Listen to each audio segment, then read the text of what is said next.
ఏమి చేస్తే ఎఫెక్టివ్గా ఉంటుందో, డ్రోన్స్ ఉపయోగించి ఏమైనా లిక్విడ్ స్ప్రే చేయగలుగుతామా, టోటల్ శానిటేషన్కి ఆ ఎక్సర్సైజ్ కూడా స్టార్ట్ చేస్తున్నాం.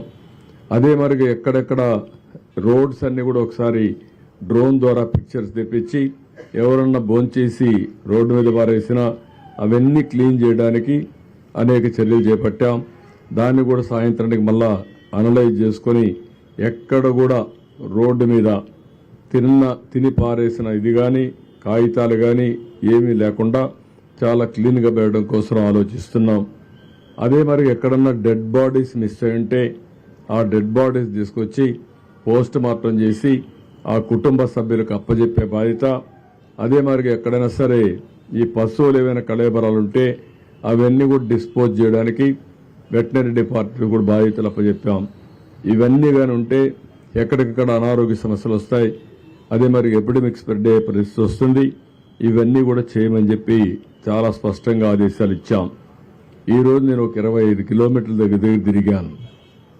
తిరిగిన తర్వాత చాలా వరకు మీరు చూస్తే ఒక హ్యూమన్ స్టోరీస్ కూడా ఓసారి ఒక కష్టం ఏ విధంగా తెస్తుందని ఆలోచించినప్పుడు నేను ఒక ప్రాంతానికి వెళ్తే, అంబాపురం వెళ్తే అక్కడ నన్ను వచ్చి అడిగింది ఫుడ్ పాకెట్స్ పంపించారు.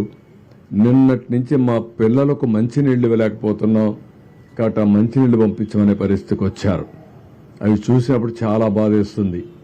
అంటే పిల్లలకు మంచినీళ్లు ఇవ్వలేకపోయే పరిస్థితి వచ్చినప్పుడు పేరెంట్స్ ఎంత బాధపడుతున్నారో దీన్ని బట్టి అర్థమవుతుంది.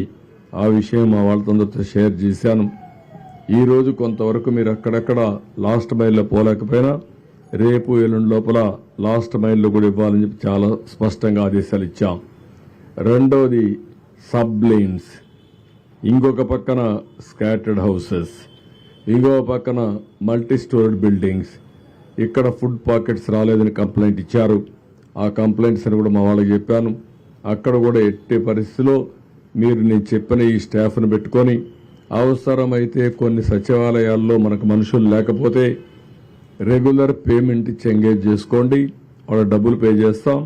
కానీ ఎక్కడ కూడా ఒక్క వ్యక్తి కూడా మిస్ కాకుండా భోజనం మార్నింగ్ బ్రేక్ఫాస్ట్ నుంచి భోజనం కానీ ఇవన్నీ అందే బాధ్యత తీసుకోమని చెప్పి చాలా స్పష్టంగా చెప్పాను. ఇంకొక పక్క అక్కడక్కడ ఫుడ్ పాకెట్స్ కానీ బిస్కెట్స్ కానీ ఇసిరిసిరేస్తున్నారు. అవి వాటర్లో పడుతున్నాయి. ఆ వాటర్లో పడినట్టు తీసుకుని మళ్ళా తినే పరిస్థితికి వస్తున్నారు. అది పద్ధతే కరెక్ట్ కాదు. గౌరవప్రదంగా చేతికి అందజేసే బాధ్యత తీసుకోవాల్సిన అవసరం ఉంది. అందరికీ ఒకటే చెప్తున్నా, ఎక్కడ మీరు ఫుడ్ తీసుకుపోతే ఏదైనా సరే పళ్ళు కానీ బిస్కెట్స్ కానీ ఫుడ్ కానీ పాలు కానీ నీళ్లు కానీ చేతికి ఇచ్చే పద్ధతి నేర్చుకోండి. ఇది కంపల్సరీగా చేయాల్సిన అవసరం ఉంది. నిన్న ఈరోజు వాటర్లో దిగలేక కొంతమంది కూడా చేశారు, కానీ అది కూడా కరెక్ట్ కాదు. దీనివల్ల కంటామినేషన్ డిసీజెస్ వచ్చే పరిస్థితి వస్తుంది. అది కూడా చాలా స్పష్టంగా ఆదేశాలు ఇచ్చి ఇవన్నీ చేయొద్దని కూడా చాలా వరకు చెప్పాం. ఇంకో పక్క ఈరోజు ట్రాక్టర్స్ వచ్చాయి కాబట్టి చాలా వరకు విజిబిలిటీ వచ్చింది. చాలా వరకు ట్రాన్స్పోర్టేషన్ కూడా ఉపయోగపడ్డాయి. రేపు ఎన్ని ట్రాక్టర్లు కావాలనో, ఎన్ని స్మాలర్ వెహికల్స్ కావాలనో అవన్నీ పెడుతున్నాం. ప్రతి ఒక్క వెహికల్ నేరుగా సచివాలయానికి వెళ్తుంది పోలీస్ ఎస్కార్ట్తో. మీరు ఇప్పుడు ప్రెషర్ కూడా తగ్గింది. నిన్న మొన్న ఎక్కడికక్కడ వెహికల్స్ని హైజాక్ చేసే పరిస్థితికి వచ్చారు, కానీ ఈరోజు అలాంటి సమస్యలు లేవు. రేపు ఇంకా కూడా స్ట్రీమ్ లైన్ అవుతుంది. ప్రజలందరికీ అప్పీల్ చేస్తున్నా, ఎక్కడ కూడా మీరు హైజాక్ చేయడం కరెక్ట్ కాదు. అలాంటి చేయొద్దండి. ప్రతి ఒక్కరూ మీ ప్రాంతంలో మీరు ఉండండి. మీ ప్రాంతానికి వచ్చి మీ ఇంటికి వచ్చి ఫుడ్ డిస్ట్రిబ్యూట్ చేసే పరిస్థితికి వస్తాం. ఈ విషయం గుర్తుపెట్టుకోవాల్సిందిగా ప్రతి ఒక్కరిని కోరుతున్నాను. ఇంకొక పక్కన ఈరోజు మీరు చూస్తే ప్రతి ఒక్క వార్డులో 1000 కుటుంబాలకు ఒకరిని పెట్టుకుంటాం. వాళ్ళకి సెల్ ఫోన్ కూడా ఇస్తాం. ఎప్పటికప్పుడు వాళ్ళు ఏదైనా మెసేజ్ పంపించాలంటే ఆ మెసేజ్ కూడా పంపించడానికి పెడతాం. అదే మరి సచివాలయం కేంద్రంగా ఇవన్నీ మానిటర్ చేస్తాం. సచివాలయానికి ఒక స్పెషల్ ఆఫీసర్ ఉంటాడు. ఆ స్పెషల్ ఆఫీసర్ అందరికీ రీచ్ అయ్యేట్టుగా ఏమేం చేయాలనో అవన్నీ నేను చెప్పిన గైడ్ లైన్స్ అన్నీ ఫాలో అయ్యి ఇవన్నీ కూడా చేస్తారు. ఇంకొక పక్కన ఈరోజు నేను ముందే చెప్పాను, డూస్ అండ్ డు నాట్స్. ఈ సమయంలో చాలా వరకు వైరల్ ఫీవర్స్ వచ్చే ప్రమాదం ఉంది, అనారోగ్య సమస్యలు వచ్చే పరిస్థితి ఉంటుంది. దీనికోసమే ఏమి చేస్తే మంచిది, ఏమి చేయకూడదు, ఈ రెండు కూడా ఒక పాంప్లెట్ తయారు చేస్తున్నాం.